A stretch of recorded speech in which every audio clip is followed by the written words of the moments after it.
you here today to work on that, because as everyone's talking about, when someone gets sober and someone gets in recovery, sky's the limit, and we see that every day. And when we see barriers that are put in place that is not the individual's full-on responsibility, but is a consequence of this disease of addiction, we want to help support them and move them forward with that. Like most things, as we identified these issues, I'm sure it's the same thing here at the White House, is we identified these issues and my wife came up with the best ideas for it. So I'm going to have her share what programs that we established here at MVP. But I want to thank you for having us here today, and thank you for your commitment to this.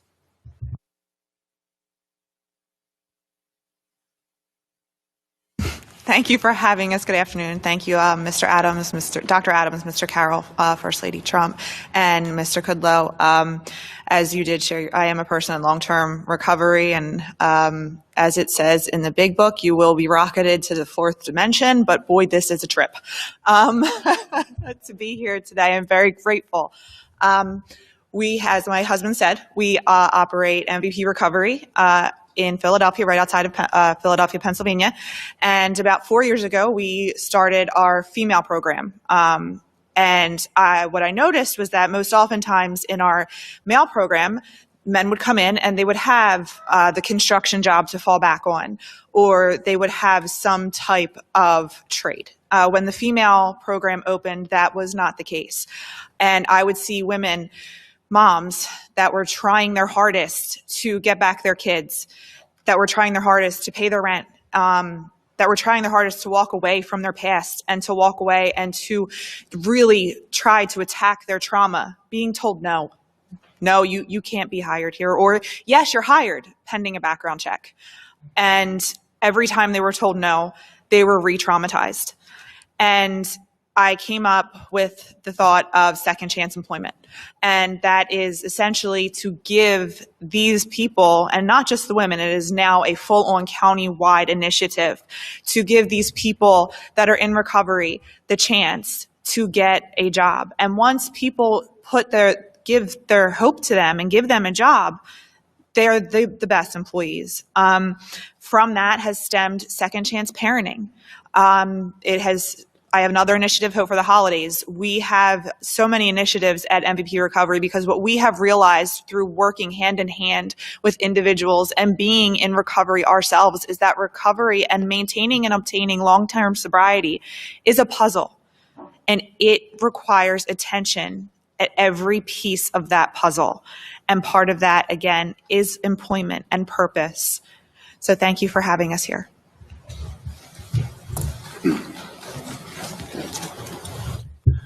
My name is Dodd Wood. I'm from Anderson, South Carolina. I'm a small business owner. I'm in the insulation contracting business. So I'm a small business in a small town, and it's just a blessing to be here to have opportunity to speak and listen to these wonderful stories and this group of people. And I just want to say that it's a blessing. But my story of recovery is I've never had to be a recovery. Thank the Lord, I've never had an issue with substance abuse, and I know it's a blessing. But I do see it. I see it every day, and I try my best to hire and promote and give the opportunity and chances to the gentlemen in our community who do have problems. And that's what I've found so many times is they're shut out of so many opportunities.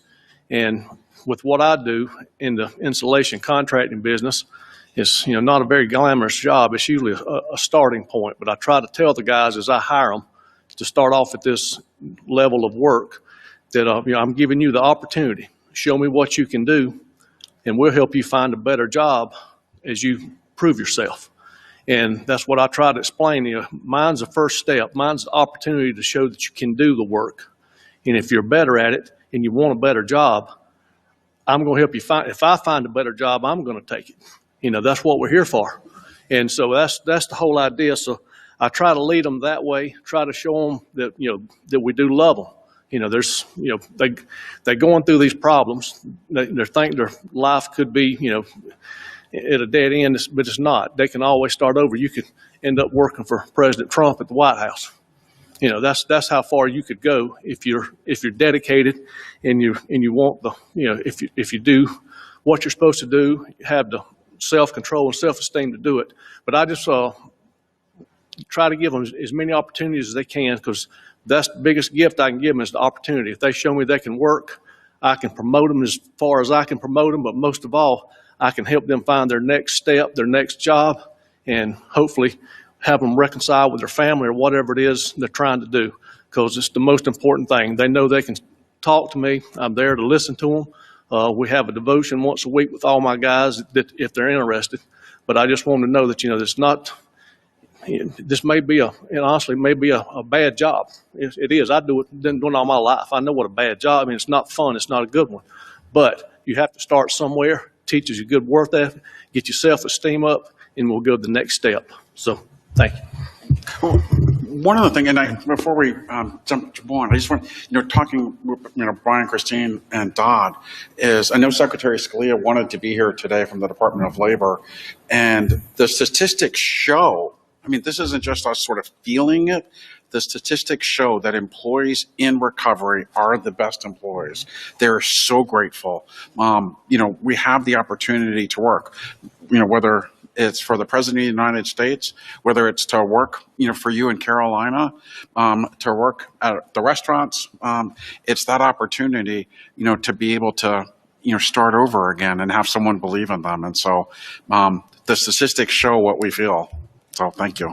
And we recognize that. One of the things I want folks to think about, and we won't have time to hash through all these issues today, but one of the things we want to know from a federal perspective is how can we help people like you? Because you've got the heart to do the right thing, but we also have to be realistic that you run an insulation company. You're not a psychiatrist. You're not an expert on medication-assisted treatment. You're not someone who is necessarily equipped to deal with the issues that will come up, we know, for people in recovery, but we know that those supports are available in the community.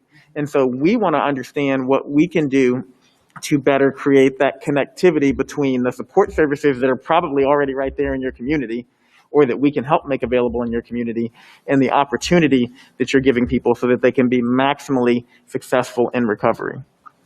Thank you. Appreciate it. Hi, everybody. I'm Julie Funkhauser. I'm the co-founder and CEO of the Recovery Connection, and I just have to say, it is beyond an honor and a privilege to be here, and I hope I'm not the only one that was totally nervous this morning about this, but I do have to share with you, after hearing your story and First Lady Trump and just everybody having an opportunity to share words and meeting the folks that I've met so far, it just shows me time and time again that, recovery is everywhere, even in the White House, and so I must say that I'm not very nervous, because I sense the love and I sense the authenticity and the sincerity, But I am a person in long-term recovery. I celebrated 12 years back in April, and I'm originally from Northern Virginia. I am out in Winchester, Virginia, which I don't know if anybody's familiar with that. It's kind of out there. But so the Recovery Connection is a transitional living program for women that struggle with substance use disorder. My partner, she's my best friend as well, Meredith Spear. We, 2 years ago, we just celebrated our 2-year anniversary of being open. And we are peer-based as it stands right now. We believe in, I'm a certified peer recovery specialist, and I'm a certified Narcan trainer too. So, yeah, but we believe in cultivating a culture of transparency. We are small right now. We're in the process of expansion beyond one location, and we are becoming residential treatment and not just. So we're incorporating clinical services, which is very exciting. And so I'm looking forward to having a discussion in regards to, at least on a state level here in Virginia, some of the challenges that we face in employing people in recovery in a clinical setting, because oftentimes their records haunt them. And so, that's something that we face on a regular basis because we're in the hiring process right now. And, I have a line out the door of people in recovery that want to work for us because they believe in that unspoken automatic empathy, we can't. Because there's, legislation that blocks that. So I'm looking forward to having a discussion. I am also a mental health and recovery